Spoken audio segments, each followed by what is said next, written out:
Avez-vous déjà regardé quelqu'un dans les yeux et ressenti un doute, comme si quelque chose clochait?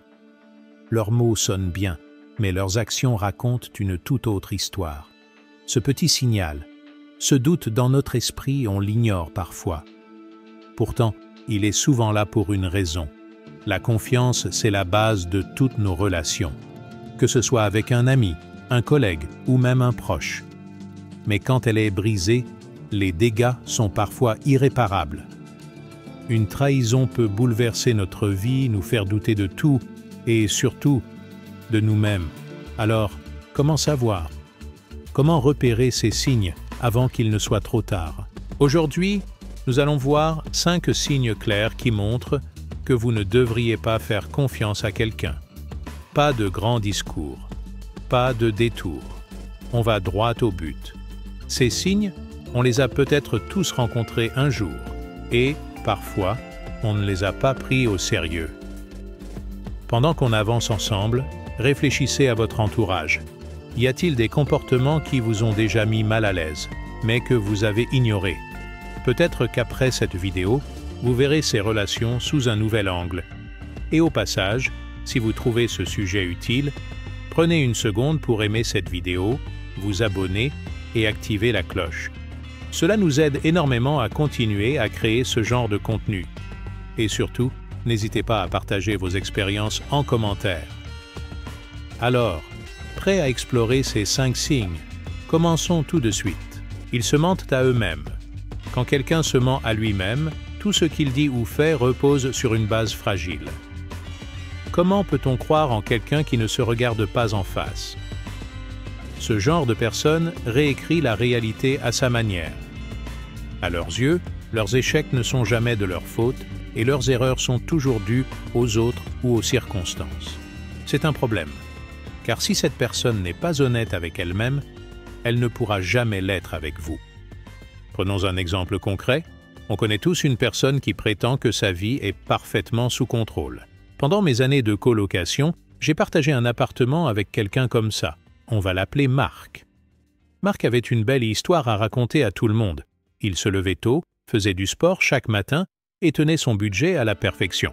Mais en réalité, Marc snoozait son réveil jusqu'à 10 heures, n'avait jamais mis les pieds dans une salle de sport et son compte bancaire faisait régulièrement du yo-yo. Quand il se retrouvait à découvert, ce n'était jamais parce qu'il achetait des gadgets inutiles. Non, selon lui, c'était le système qui était injuste. Toujours une excuse, toujours une version de la réalité qui l'arrangeait. Au début, on se dit que ce genre de comportement est inoffensif. Après tout, s'ils se mentent à eux-mêmes, ça ne devrait pas nous affecter, non? Mais le problème, c'est que ça finit par nous entraîner avec eux. Ces personnes créent un univers parallèle dans lequel elles refusent de reconnaître leurs responsabilités. Et tôt ou tard, leur incapacité à faire face à la vérité vous implique. Imaginez confier une tâche importante à quelqu'un comme Marc. Vous êtes sur un projet de groupe et il vous jure que tout est sous contrôle. Vous le croyez car il a l'air tellement convaincu de sa propre version des faits. Et puis, au dernier moment, vous découvrez qu'il n'a rien fait. Il ne s'excuse pas, bien sûr. Il trouve une nouvelle excuse, un mail qu'il n'a jamais reçu, un imprévu qu'il n'a pas mentionné, ou même une mauvaise communication de votre part. Ça finit toujours par retomber sur vous. Le vrai danger, c'est que ces gens ne peuvent pas évoluer. Ils ne peuvent pas apprendre de leurs erreurs, parce qu'ils refusent de les voir. Et si quelqu'un ne peut pas évoluer, il ne peut pas être une personne de confiance.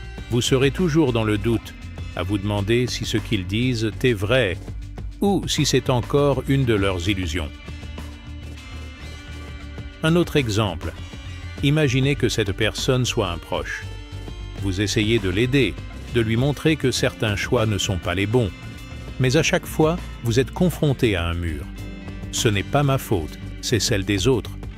Je n'ai rien fait de mal, c'est juste que la vie est injuste. Ça devient épuisant. Vous commencez à douter de votre propre perception. Et pendant ce temps, cette personne continue à s'enfoncer dans ses mensonges.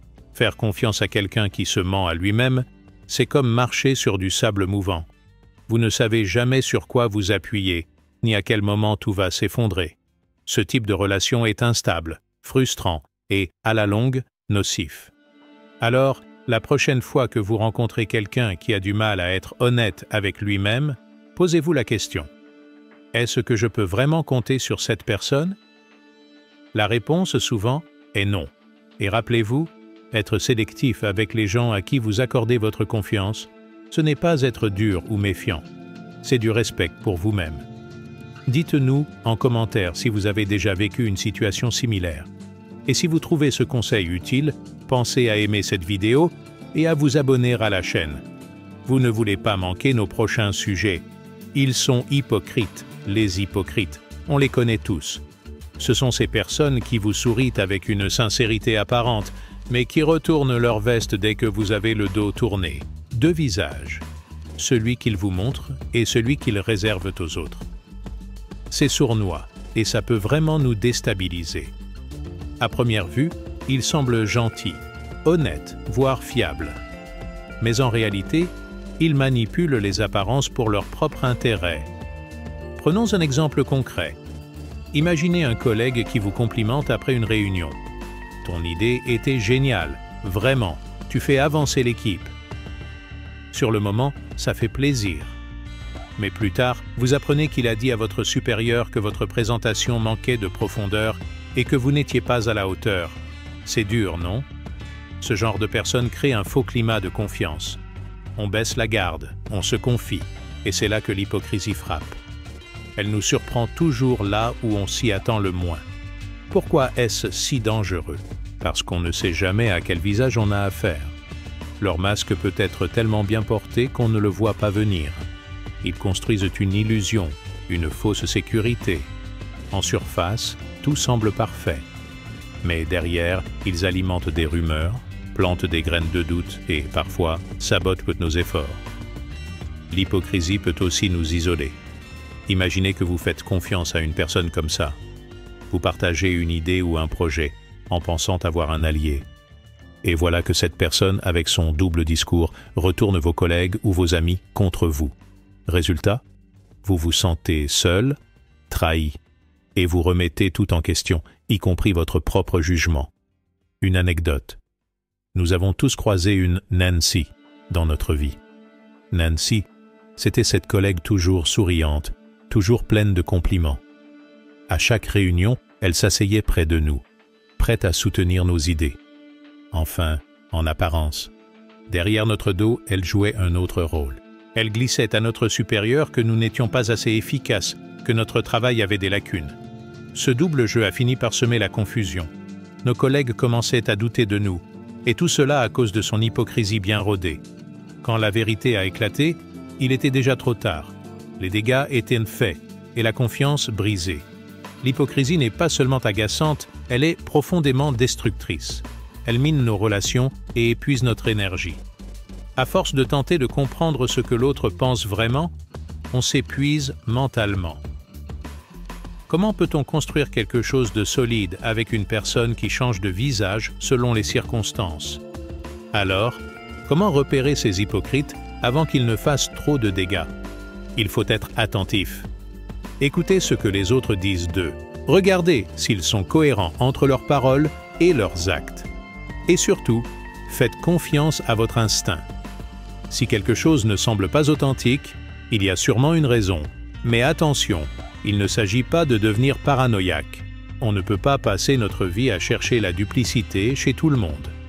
L'idée, c'est de prendre du recul, d'observer les comportements sur la durée. Une personne honnête est constante.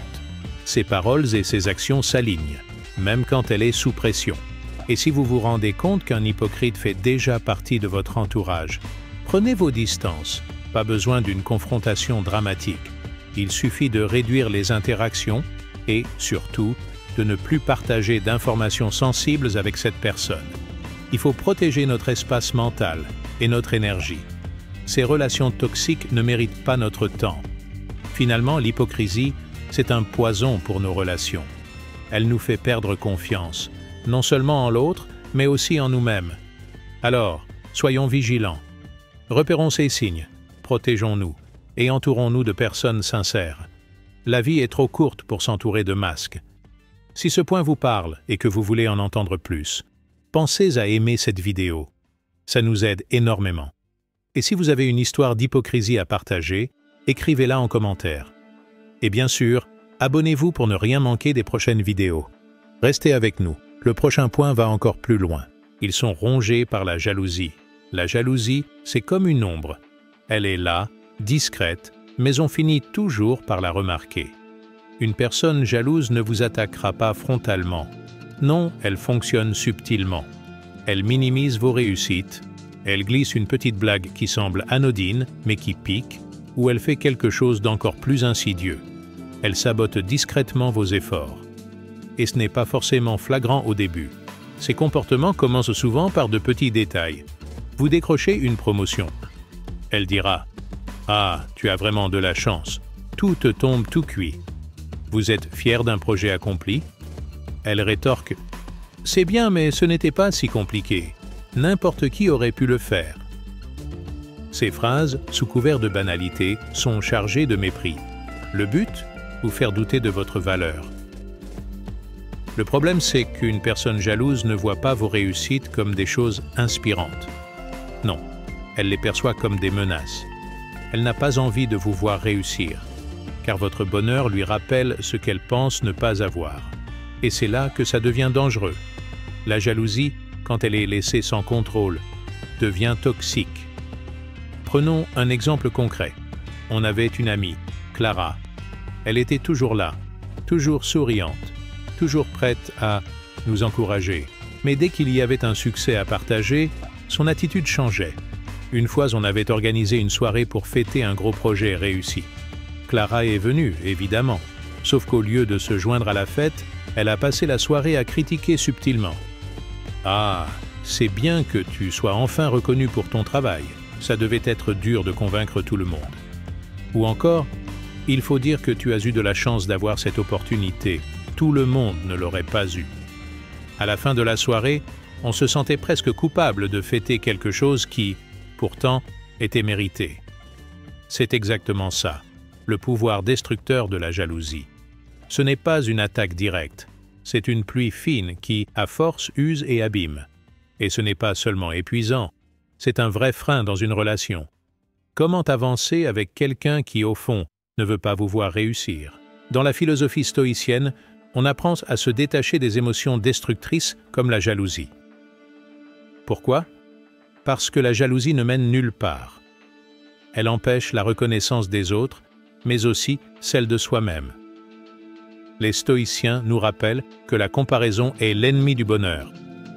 Passer son temps à envier les autres, c'est oublier de se concentrer sur sa propre évolution. Et pourtant, les personnes rongées par la jalousie ne s'en rendent pas toujours compte. Mais nous, on doit le remarquer. Parce que tolérer ce comportement, c'est comme arroser une plante toxique. Ça ne fera que grandir et empoisonner la relation. Un autre exemple, on travaillait sur un projet en équipe. On avait quelqu'un, Thomas, qui semblait hyper motivé, toujours prêt à collaborer. Mais dès qu'un membre du groupe réussissait à avancer plus vite, il devenait étrange. Il oubliait, par accident, d'envoyer des fichiers importants, où il trouvait toujours des excuses pour expliquer pourquoi il n'avait pas pu faire sa part à temps. Une fois, il a même essayé de convaincre les autres que notre idée principale n'était pas si bonne. Non pas parce qu'il pensait réellement ça, mais parce qu'il n'en était pas l'auteur. Ce genre de comportement, ça ne fait pas juste ralentir le groupe, ça détruit la confiance. Et sans confiance, aucune relation ne peut fonctionner. Alors, comment agir face à ça? Déjà, ne tombez pas dans le piège de vous justifier ou de vouloir convaincre la personne de vos mérites. Ce n'est pas votre rôle. Concentrez-vous sur votre chemin, sur vos réussites et surtout, fixez des limites. Vous n'avez pas à accepter qu'on rabaisse vos efforts ou qu'on minimise vos victoires. Et soyons honnêtes, parfois, il faut savoir couper les ponts. La jalousie, quand elle est trop enracinée, peut être destructrice, non seulement pour la relation, mais pour vous. Si vous sentez que cette énergie négative commence à vous atteindre, éloignez-vous. C'est un acte de respect envers vous-même. Maintenant, on veut savoir, est-ce que ça vous est déjà arrivé? Est-ce que vous avez déjà senti cette jalousie déguisée dans une relation? Partagez vos expériences en commentaire. On a tous des histoires qui peuvent inspirer et aider les autres à mieux reconnaître ces signaux. Et bien sûr, si ce contenu vous aide, pensez à aimer la vidéo, à vous abonner et à activer la cloche pour ne rien manquer. Vous méritez d'être entouré de personnes qui célèbrent vos victoires, pas qui les dévalorisent. Restons concentrés sur ce qui compte vraiment. Avancez avec des relations saines et authentiques. Ils évitent la transparence. Quand quelqu'un évite la transparence, c'est presque toujours un signe qu'il y a un problème. Et ce genre de comportement, on le reconnaît vite. Réponse floue, changement de sujet dès qu'on pose une question directe, ou encore des excuses qui sonnent, un peu trop inventées pour être vraies. Ça nous est tous arrivé d'entendre une histoire tellement détaillée qu'elle en devient suspecte. Pas vrai? Prenons un exemple. On a tous eu ce collègue, appelons-le Julien.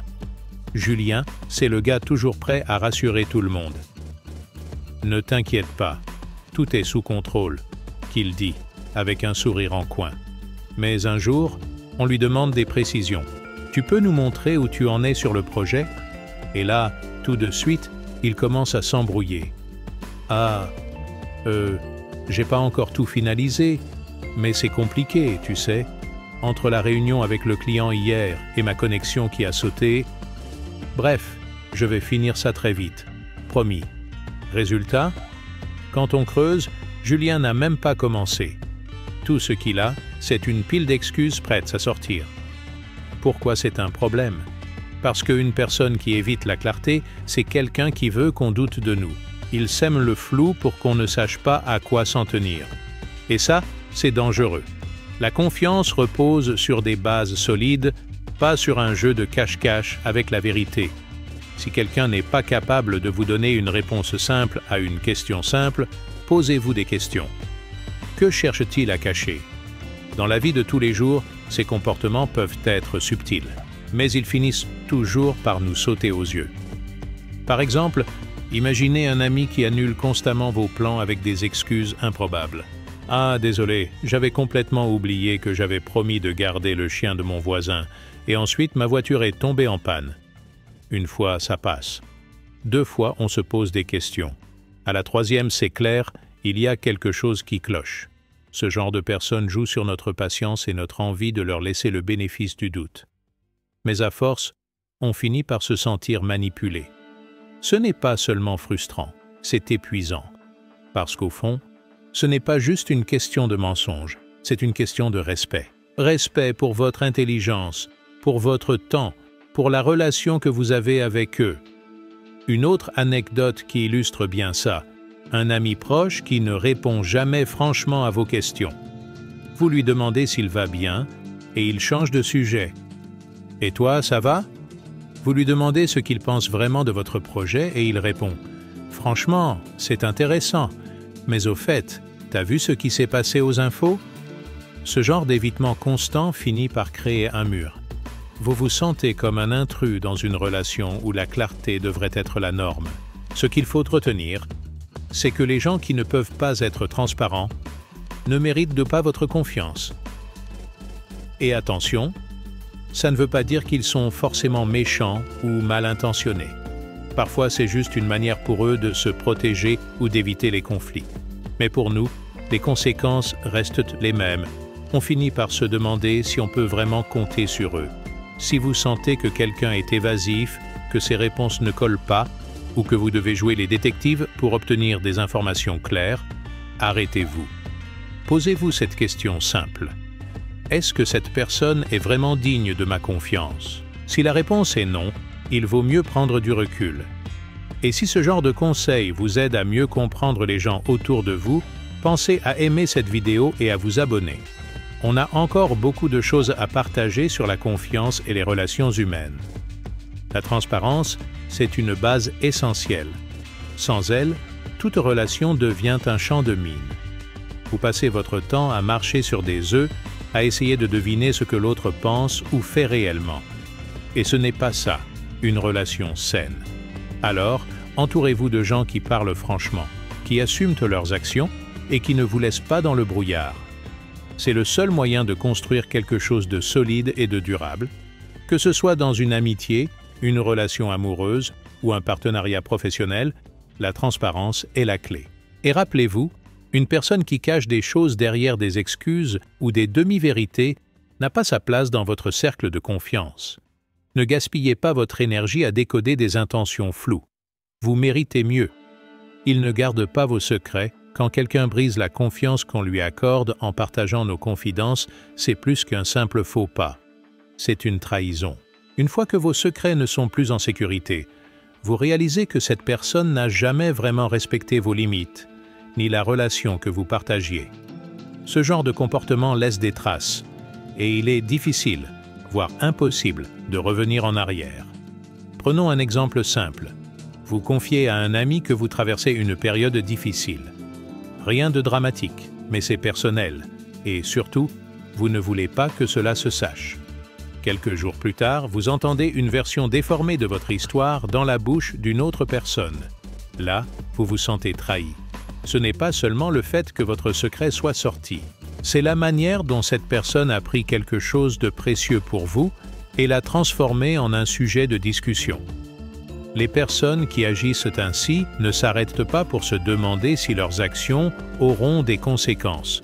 Elles se cachent souvent derrière des excuses comme « je voulais juste en parler pour t'aider ». Mais soyons honnêtes, elles ne cherchaient pas à aider. Elles cherchaient à nourrir leur envie de ragot ou à se sentir importantes en divulguant une information exclusive. Ce genre de comportement montre clairement un manque de respect et d'empathie. Ce qui est frustrant, c'est que ce genre de personne peut sembler digne de confiance au départ. Elles écoutent avec attention, acquiescent et même promettent « je ne dirai rien à personne ». Et pourtant, quelques jours plus tard, vos confidences deviennent une rumeur, une anecdote, ou pire encore, un moyen de vous discréditer. Imaginez un collègue à qui vous avez confié vos doutes sur un projet difficile. Plutôt que de vous soutenir, il partage cette information en réunion, donnant à tout le monde l'impression que vous êtes dépassé par la situation. Ce genre de trahison n'est pas seulement blessant, il peut être dévastateur. Pourquoi cela fait-il si mal? Parce qu'en partageant un secret, vous donnez une part de vous-même. Vous ouvrez une porte que peu de gens ont le privilège de franchir.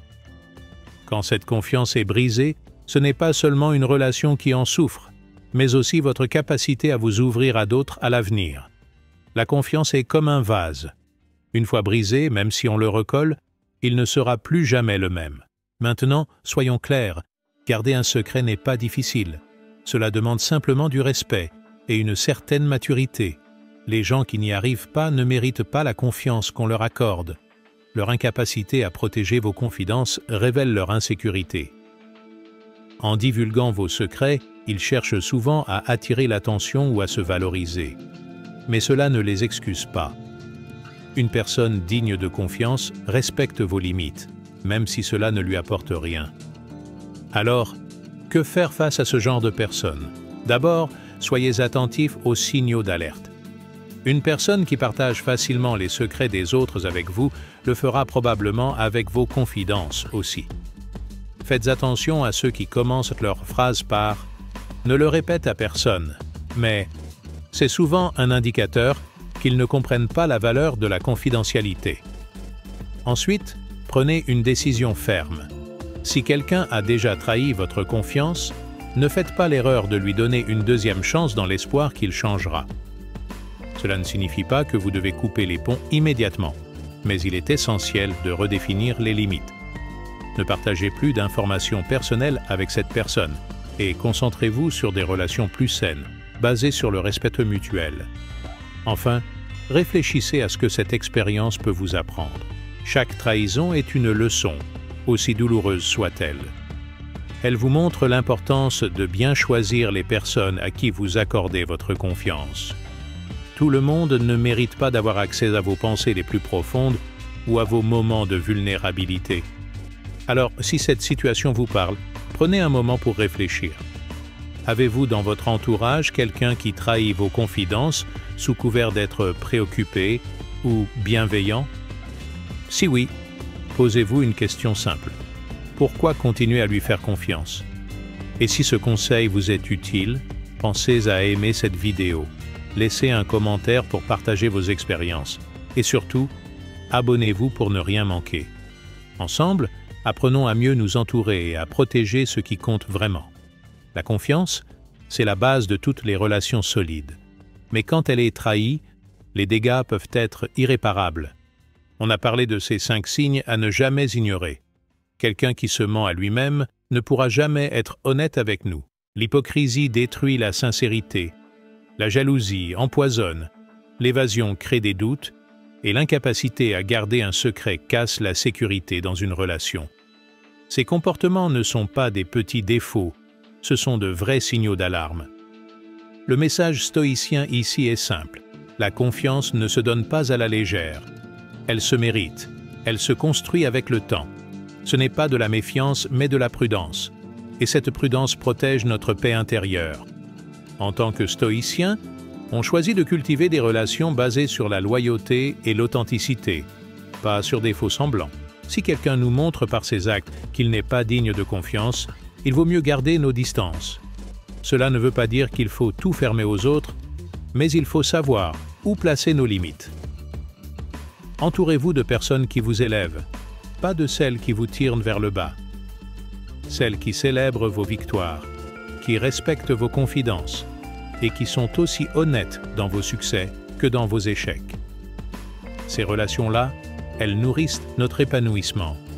Avant de conclure, un rappel important. Si cette vidéo vous a parlé, prenez un moment pour aimer, commenter et vous abonner à la chaîne. C'est une manière simple de nous soutenir et de nous aider à continuer à partager des conseils utiles. Et surtout, pensez à envoyer cette vidéo à quelqu'un qui pourrait en avoir besoin. Ensemble, on peut bâtir des relations plus saines et des vies plus sereines. Gardez ça en tête. La confiance, c'est un trésor. Protégez-la, choisissez bien à qui vous la donnez et restez fidèle à vos valeurs.